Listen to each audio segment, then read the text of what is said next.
Iran যখন বীরের মতো বুক চেতিয়ে যুক্তরাষ্ট্র ইসরায়েলের সঙ্গে লড়াই করছে, ঠিক সেই সময় প্রবাসীদের একটি অংশ মিসাইল দেখে বিশ্লেষণে মেতেছেন। মধ্যপ্রাচ্যের দেশগুলোর আকাশে মিসাইল দেখে কেউ মহান আল্লাহকে স্মরণ করছেন, কেউ আবার মজা করে বলছেন যদি একটা মিসাইল গিয়ে প্রাক্তনের গায়ের উপর পড়ত। অনেকে আবার হাসি ঠাট্টায় মেতে উঠছেন।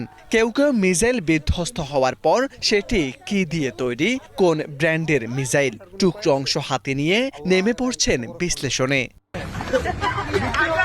এই দৃশ্যগুলো এখন সামাজিক যোগাযোগ মাধ্যমে প্রায় প্রতিদিনই দেখা যাচ্ছে।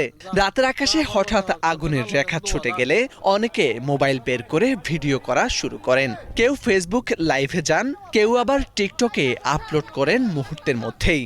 কয়েক সেকেন্ডে সেই দৃশ্য মুহূর্তেই ছড়িয়ে পড়ে সামাজিক যোগাযোগ মাধ্যমে।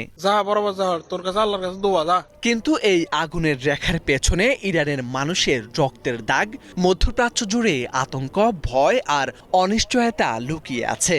সেটি অনেকটা আড়ালেই থেকে যাচ্ছে। অনেক প্রবাসীর পরিবার দেশে দুশ্চিন্তায় দিন কাটাচ্ছেন। তারপর যুদ্ধের এমন পরিস্থিতির মাঝেই মধ্যপ্রাচ্যে থাকা অনেক প্রবাসী বাংলাদেশের কাছে মিসাইল দেখার অভিজ্ঞতা হয়ে উঠছে এক অদ্ভুত সময়ের সাক্ষ্য। কেউ তা দেখছেন ভয়ের চোখে, কেউ কৌতূহল নিয়ে।